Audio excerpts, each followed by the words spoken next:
Hi guys, welcome to the fourth episode of AUSMUN 2025 podcast. And today we have the Director of Research, Rabab Khan. Hi, I'm so happy to be here. Let's begin. So, why don't you introduce yourself and Okay. tell about your role as the Director of Research? Okay, so my name is Rabab Khan. I am a senior at AUS and I'm majoring in international studies with a minor in environmental policy. So that makes me 21 years old. Okay. Yep, I just turned 21 and I was actually the Deputy Director of Research this year under Sarvagya Sharma. Who's the Secretary General, and now I'm the Director of Research. So it's a pretty fun job so far. Oh, okay. How do you handle two, like a major, minor, and this right now?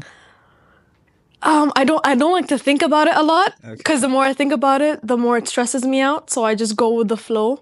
But I feel like with the minor, it's double counted with my catalog, so it was easier for me to just get it out of the way.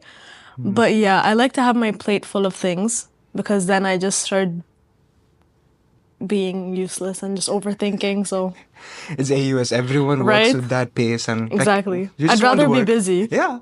Otherwise, we'll be like, we don't know what to do. Brain rot. I'll just be chronically online.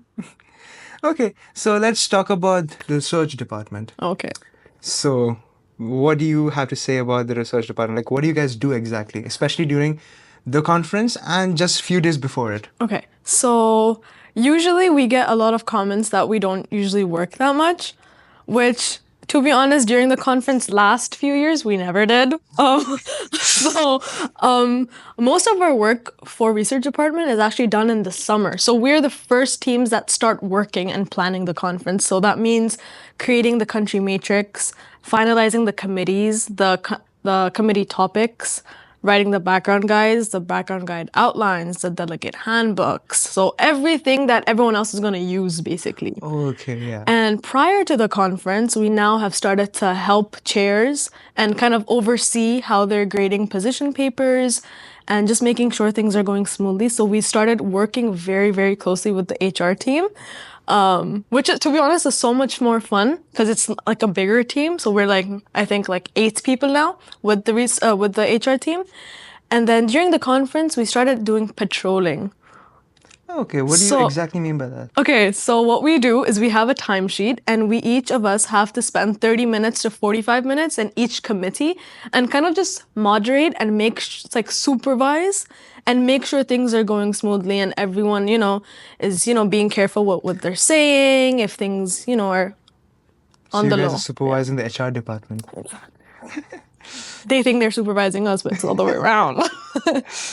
So tell us about your team exactly, like your deputies and your organizers. What do they do? Okay, so number one, it's an all-girls team, and I love them 3 very, very much. So it's Shamma, Mana, and Hannah, and they are a lovely, lovely team. So basically, I treat them more of as friends and family to some extent, not like, oh, you're my hires, So we're just a group of friends working, in my eyes.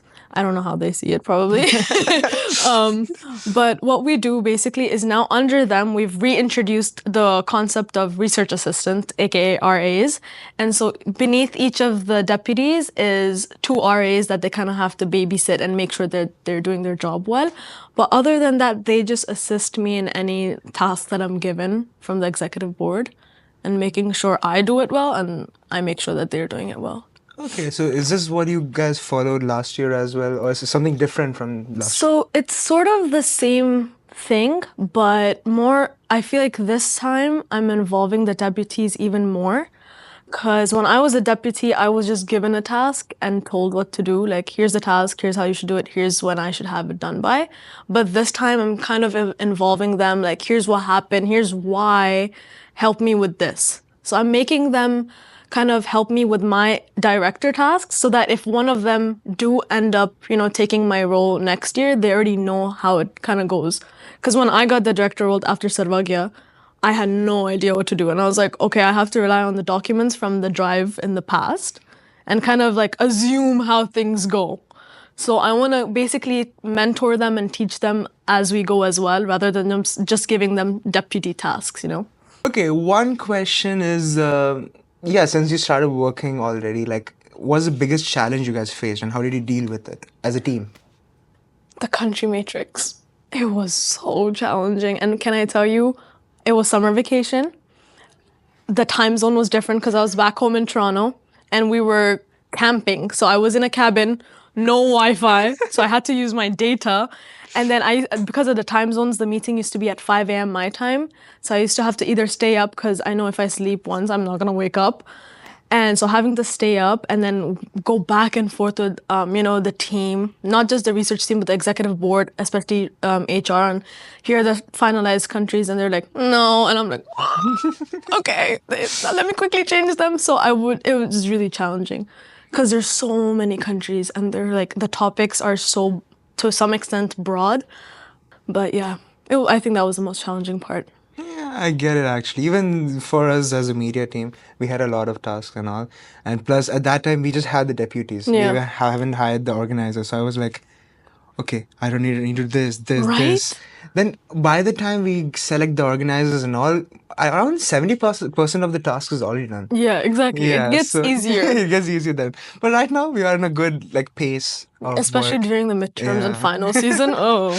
We delegate the task to. Right? It's like, oh, here you go. I'm too busy with senior. Oh yeah, we're seniors, Right? so we need to My prioritize. excuse for everything is, guys, I'm busy with senior research. Exactly. See, we have been here for more than 3 years. Right? So I Senior think- citizens of AUS. But we're not old. We're just 20s. Right? I keep on saying, guys, we're pushing 30. Guys, we're pushing 30. So research is very critical. Like the information you get. How do you make sure everything's accurate and foolproof? I have one word for that. Reading. I read a lot. My degree has trained me to read a lot. And one thing that is super important is not to just rely on one source. Just call it a day and read daily news. No, you have to read, not just read daily newspapers or subscribe to them. If you look at my email, it's all New York Times and Wall Street Journals and stuff like that. But it's also reading scholarly sources as well. Because I feel like many delegates, they just use the news channels and newspapers and magazines, but not scholarly parts. So reading that, combining my information with that, I think that's how I stay on top. Or if not reading, then just listening. So having a news podcast, or this is gonna sound really weird, but while I study, I like to have the news going at the back, just so it keeps me focused. Like normal humans, we use Right? music. Music is the thing. It's my white noise. World news it is. Let's listen I to have it. BBC on right now at the back. But what about the current generation where they depend on AI, ChatGPT and everything? Do you think it's going to be a problem this year? It is. So far, it has been a problem. I feel like naturally, it's just something we all just look back at and we're like, okay, well, we have ChatGPT to help. But I feel like people abuse it. And I feel like a lot of the times, including me, sometimes I'm like, how did I do it back then? And I think we've become so reliant on ChatGPT that we forget how to even think on our own and write a research paper on our own. So I feel like people forget, including me, I forget how to, use ChatGPT as a skeleton of what I'm about to do, or as a reference of how I should do things, rather Now it's than the whole do it nervous for me. system. Yeah, it's like, hey, write me a paper. No, tell me how to write a paper, Yeah. But yeah, it's been getting challenging. hectic, yeah, because I know it's efficient, but if you completely depend on ChatGPT, Yeah. we become robots now. Exactly. Like- I'm like, who's controlling me? Is ChatGPT controlling me or am I? If your department had a mascot, what would it be? Something nerdy, something unexpected?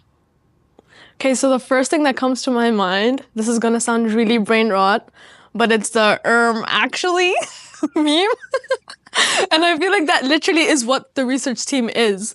Anytime there's a doubt or a statement made by the chairs or by the delegates, we come in and be like, well, according to my calculations, this isn't right. So I feel like that would be the perfect mascot for us.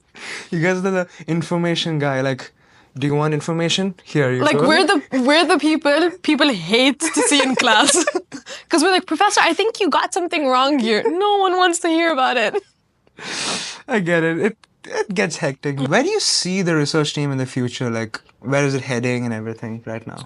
So I see a bright future for the research team, because especially with what's going on right now in the world. Like topics are bound to get even more interesting, like based on technology, especially on climate change, on economy. So I feel like as like topic wises, the research team is good to go. We have plenty to choose from, but as team dynamics, as the years go by, this is, I think, the second year where the research team is going to be more involved with the other departments, especially HR and logistics. And I feel like as we go on in the next future conferences, we're going to be more integrated in other departments as well. So, like, helping out the logistics team and, just being a backbone to everyone, just in case they Yeah. need any other deputies or directors, like, we're here.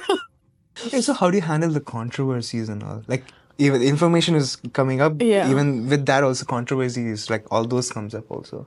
I think 2 words to describe it would be documenting and diplomacy. Okay. Probably that. So for me, like having documents of everything, that's why even last year during patrolling and this year while like guiding my deputies, I've told them to write everything in detail and document every text, every message, every conversation, every reply, resolution, everything you do, just document it and have it on the drive. And then before you get the fists out, first act like a diplomat Yeah. and be very, very vague about what you're gonna say because you don't know how the other person's gonna react. Because AUSMUN is just a conference that I feel like people are very excited about all the time. It's something students look forward to all the time. Me, the reason I'm in AUS today is because of AUSMUN 2019. that's- 2019, I came to AUS for the first time. I was like, I see myself here. This is where I should be in the next 2 years. So I feel like it's very competitive as well, and people get hyped up, and in the moment, people say anything. So for us to be the bigger person and to kind of take it easy and just treat them as a friend, because I feel like once you get authority, you have the walkie-talkie, you have the badge, you're like, calm down there, mister. So I feel like that really gets to your head. Yeah. So that's what I advise myself and my deputies and my RAs is to just be the bigger person and take it easy, report back to me and the HR team, and then we'll see where it goes from there and how Yeah. to basically have a sit down talk, like a big sister or a big brother, and be like, listen, what you did was kind of out of pocket. But, not in the moment, just shut them down because they have a story, they have a side to where they're coming from. So you can't entirely blame them as well. But yeah. You mentioned about you taking part in the AUSME in 2019. So if you see yourself right now, like you are the director of research, and you see like you were 17, 16. I was like 15. I don't know how old I was. I was young. I was a teenager. Okay, if you saw your 15-year-old self walking in a suit and all, going to the committee session, what would you advise I her would right have now? never. First of all, I would have been like, what the hell? Like, I would have never believed that it would have been me. Because I remember it was my first MUN ever. Imagine your first MUN as AUS MUN. So competitive. And I was in one of the biggest committees. It was GA5 and it was a double delegation. And it was so heated and I was so scared to even speak up because like people would be like, actually, that's what people would do. And they would be so scared to get up on there and like, make your opening statements, do all of that. And I was just like, I don't know how I'm going to do this. Is like international relations even the right thing for me? But then it was fun because I met so many people. And then by the third day, I was a completely different person. But if I were to, tell Rabab in 2019, I would probably just tell her to take it easy on herself. Because I took it way too seriously. Like, take it easy. It's not that deep. Yeah. And everything, I think that's what I've learned in uni as well. Everything will eventually just fall into place. Exactly. When we learn all these things, get the experience, yeah. then we'll think back, why did we go crazy about it? I sound like my grandmother saying this, but trust me, it will all eventually happen and fall into place. Like, you stressing about like a paper you have, you're gonna end up finishing the paper. It's gonna happen. So there's no need to like stress out about it from now. I mean, stress out and do it. Yeah. But like don't make it a burden on yourself. Exactly. Like have self-care. That's very important. Like prioritize yourself first. Exactly. Yeah. Especially balance. I feel like the first 2 years of uni here, I forgot everything about the word balance did not exist. It was just me and academics, literally. Academics was my best friend. 3:15 class used to finish. 3:16 I was in the car. But I feel like now balancing social life, Yeah. extracurriculars, academics, it's made me into such a better person Exactly. than Same. 2019. Yeah, same for me as well. Like I came here, I didn't know clubs. I thought clubs were like actual clubs. I was It's like, like, wait, what? what? We have a club in 17-year-olds in a club? I can imagine the So, reaction. so I came here, I saw all these things. I was like, okay, I want to be part of this. But first 2 years, I was like academics.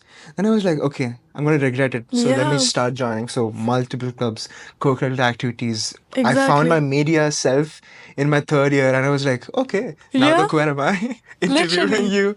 Hi. And it's so crazy because, like, when I was interviewing people for deputy and RA positions, they were freshmen and sophomore. I was like, that could have never been me. It's like, I was probably camped out in the library or back at home. Exactly. Okay.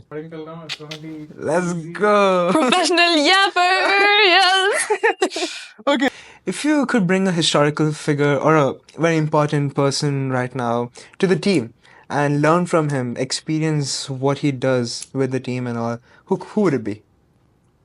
I think the first person that pops to my mind, which is gonna sound very patriarchal of me, is probably gonna be Imran Khan.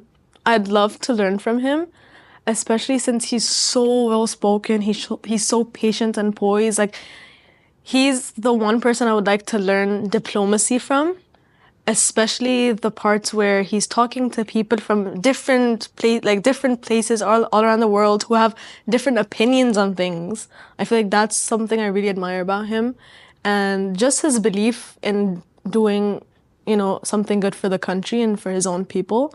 And I feel like he was the person who kind of woke the community of Pakistan and was kind of like, this is what's right and this is what's wrong. And he created such a powerful community and such a powerful team. And I would love to learn from him.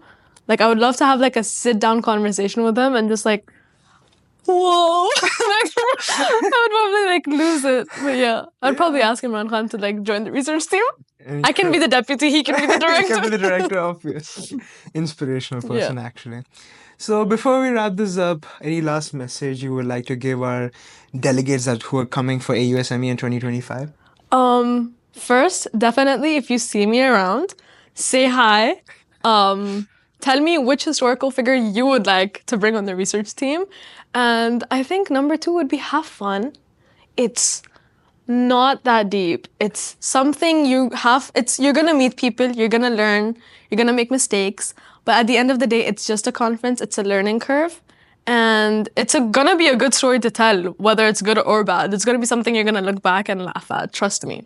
But yeah, that's it. Thank you so much for having me on Thank here. you so much. So that's the wrap up and see you soon. Bye bye.